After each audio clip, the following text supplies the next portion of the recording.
ब्रह्मास्त्र का प्रोटोटाइप मेरे हाथ में इसलिए है क्योंकि देखिए, भारत के इस ब्रह्मास्त्र ने पाकिस्तान को धुआं धुआं कर दिया था, लेकिन इसकी यूएसपी देखिए कि पाकिस्तान को यही चाहिए। हाँ, सचमुच चाहिए, उसकी मुराद पूरी करेंगे। लेकिन साथ में यह भी आपको मालूम है क्यों कहा जा रहा है कि ऑपरेशन सिंदूर जारी है? क्योंकि जब तक ट्रीटमेंट पूरा ना हो तब तक इलाज बंद कहां किया जाता है। इस बार ऐसा क्या हुआ है जिससे रोग के लक्षण दिखाई दे रहे हैं पाकिस्तान में, वो मैं आपको बताऊंगा। लेकिन पहले जरा ये खबर देखिए, उसके बाद अपने मेहमानों की तरफ ले चलता हूं, उनके साथ भी विश्लेषण करेंगे आज की खबरों का। ये खबर आपके सामने पाकिस्तान को लेकर जरा देखिए। पाकिस्तान के बहावलपुर का आतंकी सेंटर फिर से हुआ एक्टिव। जैश-ए-मोहम्मद के हेडक्वार्टर में वापस लौटने लगे आतंकी। इसीलिए मैं कह रहा हूं, मर्ज अभी बाकी है। पाकिस्तान की सेना और सरकार की मदद से बन रहा यहां मदरसा सेंटर, टेरा ट्रेनिंग सेंटर और स्विमिंग पूल भी खोल दिया गया है। इतनी बुरी मार पड़ने के बाद भी देखिए, जैसे जिसको कहते हैं कि ये नहीं सुधरेंगे। एक बार फिर से, अब पता नहीं मुरीदके में भी ऐसे ही चल रहा हो तो कोई बड़ी बात नहीं, बहावलपुर में एक बार फिर से उस जगह को आबाद करने की कोशिश की जा रही है आतंकवादियों से। क्यों फिर हो रहे हैं एक्टिव आतंकी अड्डे? वहां जहां पर दुनिया जान गई है, भारत तो जान ही गया है और वो फिर से मारेगा, उन जगहों पर क्या इन लोगों को मरवाने की ही प्लानिंग है? पाकिस्तान में वो लोग जो इनको यहां पर भेज रहे हैं, क्या चाहते हैं कि अब ये निपट जाएं? क्या होने वाला है? मेजर गौरव आर्य मेरे साथ मौजूद हैं। एयर मार्शल पीके श्रीवास्तव, बहुत स्वागत है आपका, गुड इवनिंग।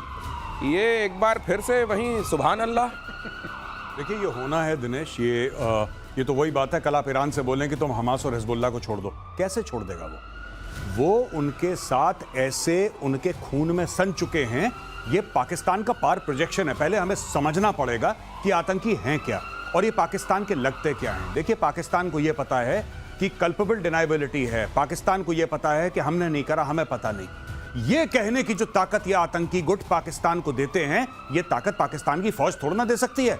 अगर किसी ने कुछ हमला कर दिया भारत के अंदर, पाकिस्तान बोलेगा हाँ हैं तो पाकिस्तानी, लेकिन हमें क्या पता कौन है, हमारा कोई लेना देना नहीं है, आप मार दो इनको, आपको मिलते हैं तो जान से मार दो, हमारी तरफ से हमारा क्या ये पाकिस्तान कई बार ऐसा पास्ट में कह चुका है और डिनाइबिलिटी पाकिस्तान रखता है। ये होना ही है, ये होना ही है। आप कह रहे हैं ना, आपने मस्जिद सुभान अल्लाह की बात करी अभी, मैं आपको एक बात बताता हूं, लश्कर-ए-तैयबा, जैश-ए-मोहम्मद, हिजबुल मुजाहिदीन, ये पाकिस्तान आर्मी के आईएसआई के गुर्गे हैं और ये इनको नहीं छोड़ना चाहते, ना छोड़ने वाले हैं। 31 साल की सजा दी है हाफिज सईद को, दंदनाता फिर रहा है लाहौर की सड़कों में, कौन रोक सकता है उसको? यूएन डेजिग्नेटेड टेररिस्ट है भाई साहब।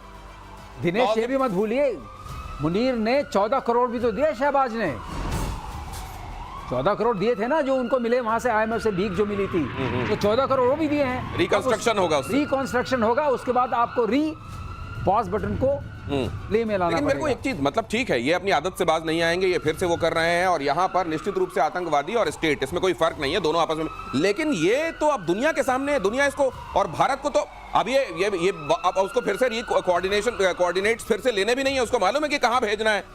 ये इस तरीके में, मतलब ये मरने के लिए आ रहे हैं।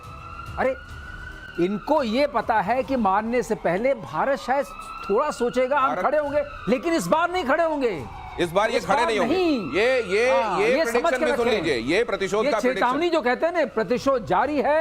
अभी ये ऑप सिंदूर खत्म नहीं हुआ है, पॉज हुआ है। तो ये यहाँ कोशिश कर रहे हैं लेकिन खड़े नहीं होंगे। ये प्रेडिक्शन आपने सुन लिया, आने वाले दिनों में आप घटित होते हुए देखेंगे। अगली खबर देखिए, ऑपरेशन 2.0, इसकी प्रस्तावना लिख रहा है असीम मुनीर। सिंदूर, ऑपरेशन सिंदूर, असल में ये 2.0 भी नहीं लिखना चाहिए, ये हाइटस था, ये कभी रुका तो है नहीं। आप जानते हैं कि ये उसी नाम से आगे जारी रहेगा। इसकी प्रस्तावना लिख रहा है असीम मुनीर। कश्मीर का नाम लेकर फिर से उगला उसने जहर।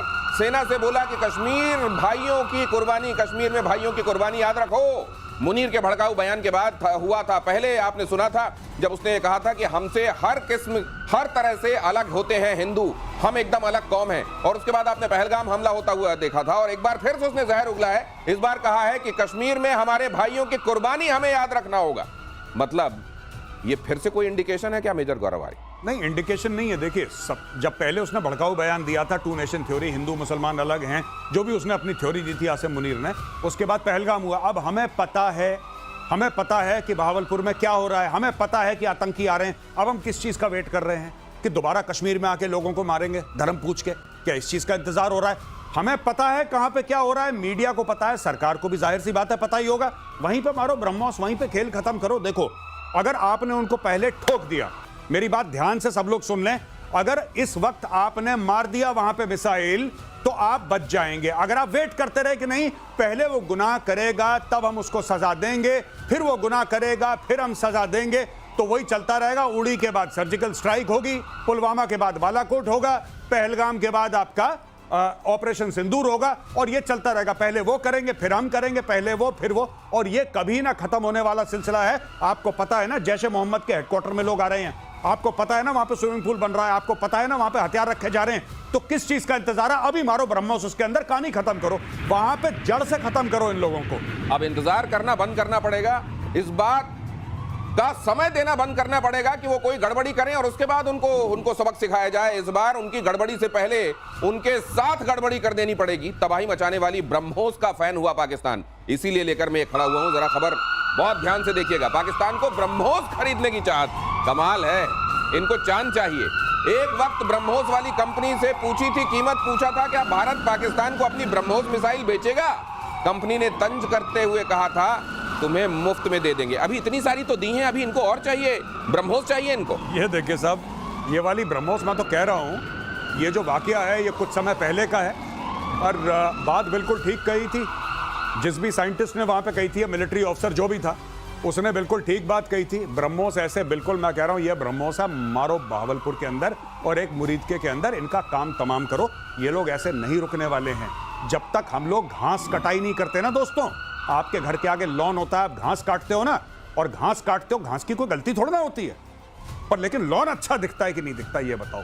अगर लॉन चाहते हो अच्छा दिखे, डाल दो 2-4 मारते रहो अंदर वहीं पे, नहीं, और लगातार सिलसिलेवार मारते रहो। चाहे पाकिस्तान गलती करे ना करे, गलती का इंतजार मत करो, उसको पहले मार दो कि आगे चल के हो सकता है गलती करे। अभी सही हिसाब बराबर रखो पाकिस्तान का। दिनेश, हेयर कट चलते रहना चाहिए और ये ब्रह्मोस जो मुफ्त में देते रहिए। मना कब किया है? लेते रहो। हम तो मुफ्त में ही दिए थे ना, सारे वाले जो गए थे, इस बार मुफ्त में दे। हेयर कट नहीं, वैसे ये हेयर कट जो आपने कहा या लॉन की जो ये घास जो काटनी है, मैं एक बात आपसे जानना चाहता हूँ, ये क्या है? ये बेशर्मी है, ये तंज है, या ये वाकई चाहत है? ये क्या है ये स्टेटमेंट? नहीं, बेशर्मी है, न तंज है, न चाहत है, ये सिर्फ अपने को कुर्सी में बनाए रखने की आदत है। ओह, क्या अब बात। वो सब कुछ फेल कर गया, उधर से ट्रंप पे भी तमाचा पड़ गया, उसको नोबेल प्राइज दिया, वो भी फेल हो गया।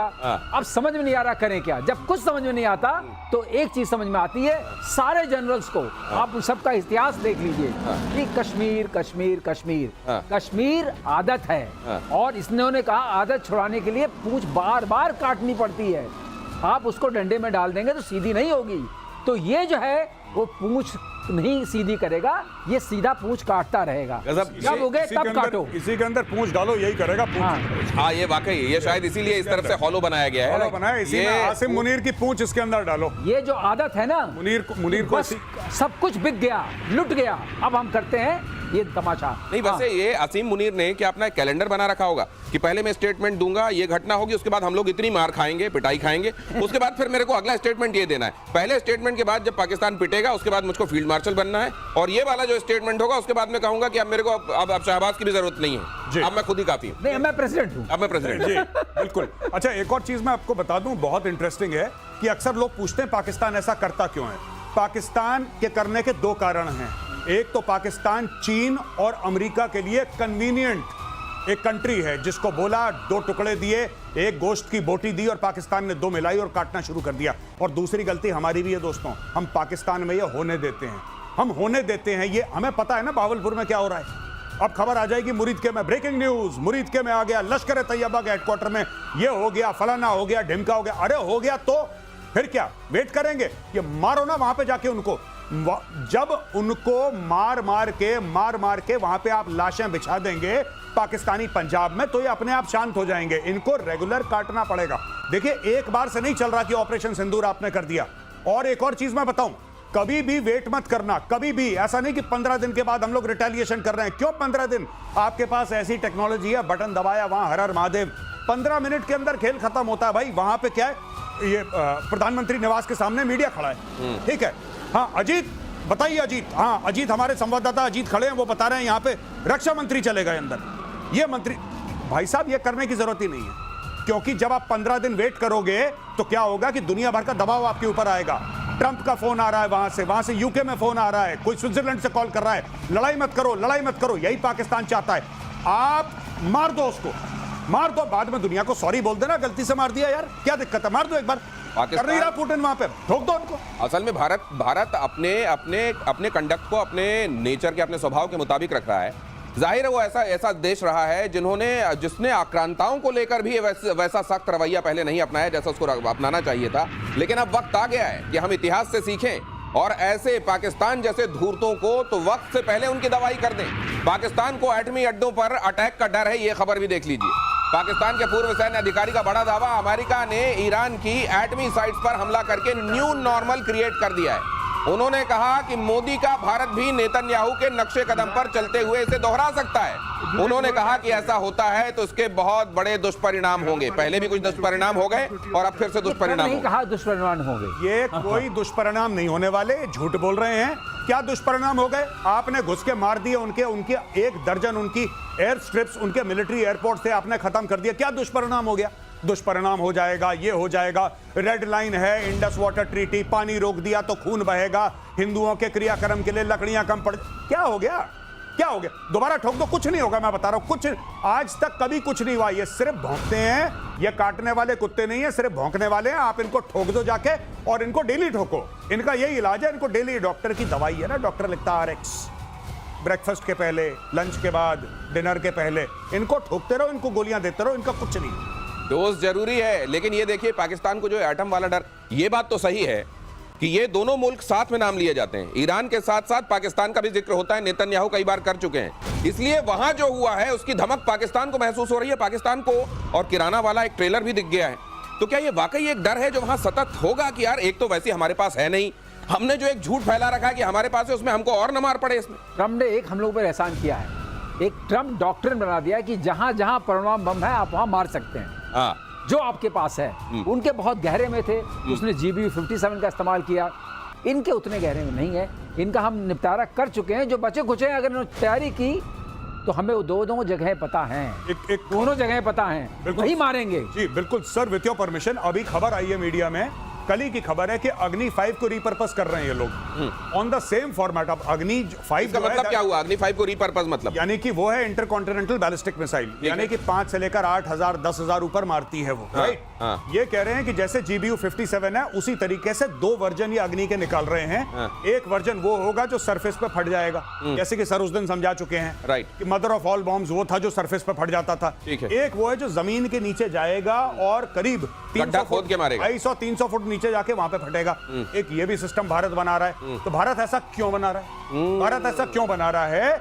ये पाकिस्तान को देखो, तुम जितने भी नीचे जाओगे ना पहाड़ के, हम लोग तुम्हें ढूंढ लेंगे। पर मेरी सिर्फ एक रिक्वेस्ट है, जो भी पावर में है सरकार, मेरी एक रिक्वेस्ट है, सर आप वेट मत करना, ये सांप के बच्चे फिर डसेंगे, ये सांप के बच्चे फिर डसेंगे। आप ये मत सोचना कि ऑपरेशन सिंदूर से सांप के दांत, इनकी फितरत में है डसना, इनकी फितरत में, इनको ठोको। और इनको जब तक आप ठोकते रहोगे, ये सबसे अच्छी कौम है पाकिस्तानी, सबसे प्यार मोहब्बत वाली कौम है। अगर इनकी डेली सुतैया होती रहे, इनसे बेहतर कोई बंदे नहीं है, लेकिन इनकी डेली मार पड़नी चाहिए कान के नीचे, और इनसे ज्यादा प्यार मोहब्बत वाले लोग नहीं है। बस डेली ठोको इनको। रोज की डोज अगर इनको मिलती रहे तो इनसे बढ़िया लोग नहीं है, ये कह रहे हैं गौरव आर्य। और यूक्रेन पर रूस का अब तक का सबसे बड़ा हवाई हमला, अगली खबर देखिए, 477 ड्रोन, 60 मिसाइलों से यूक्रेन पर अटैक। ये तो पूरी तरह से जो चटनी बना देने वाला, हलवा बना देने वाला जो बात की जाती है ना मेजर गौरव आर्य की तरफ से, वो हो रहा है। ये रूस ने बैलिस्टिक क्रूज मिसाइलों से हमला किया।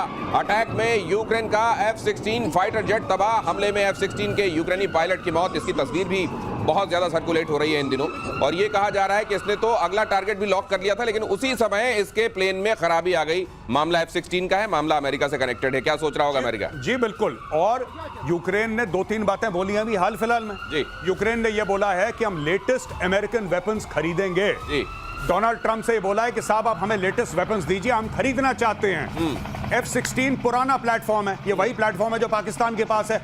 अब यूक्रेन, क्योंकि देखिए अब ना पुतिन ट्रंप की नहीं सुन रहा, पुतिन किसी की नहीं सुन रहा, वो ये इलाका ले लो, ये इलाका ले लो, पूरा यूक्रेन मेरा है, वो सब बोल चुका है पिछले 72 घंटे में कि पूरा यूक्रेन मेरा है, कह रहा है मैं पूरा यूक्रेन ले लूंगा। अब ये बोलेंगे उनसे कि सर क्या हमें और कोई इससे ऊपर वाला जहाज मिल सकता है, क्या हमें F-35 मिल सकता है, क्या हमें F-15 ईगल मिल सकता है, क्या हमें और कोई प्लेटफॉर्म मिल सकता है जिससे हम ज्यादा विनाश कर सकें रूस का। ये सारी बातें होंगी। अब देखते हैं ट्रंप बेचता है कि नहीं बेचता। नहीं, ये कर रहे हैं, वो एयर डिफेंस सिस्टम भी मांग रहे हैं और ये कह रहे हैं कि हमको और फाइटर्स चाहिए। ये बात तो कह रहे हैं ज़ेलेंस्की लगातार। ये कह रहे हैं F-16 के नुकसान से बहुत बड़ा नुकसान उनको होगा, क्योंकि इसकी पूरी F-16 की एक अपनी इज्जत थी पूरे इंटरनेशनल प्लेटफॉर्म पे। ये माना जाता था कि इसको इतनी आसानी से आप गिरा नहीं सकते हैं, लेकिन जैसे इन्होंने मारा है, इसने अभी तो जो खबरें आ रही हैं कि उसने 6-7 मिसाइल मार दी और 8वीं में मरा है, खुद मर गया है। तो अगर इतना सैचुरेशन हो गया और ये भी कहा जा रहा है कि सिस्टम फेल कर गया, ये सबसे बहुत सोचनीय बात है। सिस्टम फेल कैसे हो रहा है? फेल कर गया है तो ये किस काम का है? अगर F-16 में ये बात इनको पता नहीं कैसे इन्होंने मीडिया में आ रही है, अगर ये बात है तो F-16 भी एक शक के दायरे में आ चुका है कि इसको लेकर के हम लड़ाई लड़ सकते हैं कि नहीं। लेकिन F-16 के 4 वर्जन्स हैं, A, B, C, D। ये ब्लॉक C का है, ये ब्लॉक D का है। मेरे समझ से इनके पास अल्फा एंड ब्रावो है। सर उससे क्या फर्क पड़ता है ये अलग-अलग ब्लॉक? ये फर्क पड़ता है कि उसमें जो है हर में एवियोनिक्स इंप्रूव करती आती है। अच्छा, और हर की तो मतलब डी का ज्यादा इंप्रूव्ड होगा। डी का ज्यादा इंप्रूव अच्छा। है, डी की कैरिंग कैपेसिटी ज्यादा होगी। अच्छा। और डी की जो एयर सिचुएशन है वो ज्यादा अच्छे से पायलट को पता चलती है। ऑटोमेशन ज्यादा है, एवियोनिक्स ज्यादा है। मतलब मॉडल वही है, जैसे गाड़ी एक आ गई, मॉडल वही है, लेकिन उसको इंप्रूव करते जाते हैं, कई मॉडल देखते हैं ना, फेसलिफ्ट करते जाते हैं। नहीं, बेस मॉडल होता है, उसके बाद एक टॉप मॉडल होता है। टॉप मॉडल होता है, दोनों बहुत फर्क होता है। तो उस तरीके यहाँ फर्क ये होता है, कॉकपिट में एयर सिचुएशन जो आपके बनती है और सालों का अंतर है। एक 10 साल के बाद बनी, 20 साल के बाद, 30 साल के बाद। तो जैसे जैसे टेक्नोलॉजी आती गई वैसे वैसे उस F-16 में जाती रही। ओके, अब इसलिए ये बड़ा झटका है अमेरिका के लिए। आपने देखा, ये एक्सपर्ट्स आपको बता रहे हैं, और ये डिटेल, ये बारीकियां और कहीं देखने को आपको नहीं मिलेगी सिवाय टाइम्स नाउ भारत प्रतिशोध के। यूक्रेन के सफेद सोने पर पुतिन का कब्जा, शेवचेंको गांव के आसपास रूस का पूरा कंट्रोल, पूरे इलाके में लिथियम का अकूत भंडार बताया जा रहा है। ट्रंप ने हाल ही में लिथियम के लिए डील की थी। अब यहाँ ट्रंप ने तो डील कर ली ज़ेलेंस्की के साथ। ज़ेलेंस्की ने कहा हाँ मैं पूरा दूंगा आपको, रेयर अर्थ दे दूंगा। जी। अब क्या बोलेगा? लेकिन वो तो पुतिन ने कब्जा कर लिया वहां पे। नहीं, अब ज़ेलेंस्की के पास एक कार्ड हो गया ना ट्रंप को बोलने का कि भाई साहब आप सोचने में लग गए, आप दुनिया भर में सीज फायर करवाने लग गए। आपने इंडिया को भी सबके सामने बोल दिया कि इंडिया पाकिस्तान का मैंने करवाया था, वो भी चूरन आपने बेचा। फिर आपने जो करा ईरान इजराइल के साथ, वो भी दुनिया के सामने जग जाहिर है।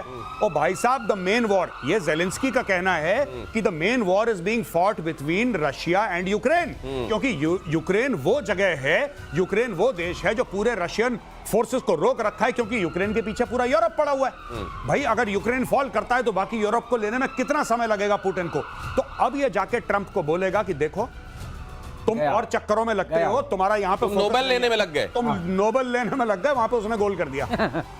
गया लिथियम गया, तो लिथियम गया। लेकिन अभी भी एक चीज और है दिनेश समझने वाली, 80% वो अभी ले चुका है। ठीक है सर, लेकिन मैं एक चीज और जानना चाहता हूं। रशिया और यूक्रेन के बीच में चूहे बिल्ली तो चल ही रहा है। वो कुछ जगहों पर आगे आके अपने लाइन को आगे बढ़ा देते हैं और फिर ये फिर से पीछे ढकेलते हैं उनको। ये पुतिन की पॉलिसी कहलाती है grind and gain. Grind and gain means मतलब घिसो बंदे को और फिर घुस जाओ। जब वो थक जाए, पस्त हो जाए तो जाओ और घुस जाओ। तो ये जो है एट्रिशन, वॉर ऑफ एट्रिशन इसको बोलते हैं। इसको कैसे संभालेंगे ज़ेलेंस्की? इसको संभालने के लिए बहुत साजो सामान चाहिए, बहुत लोग चाहिए।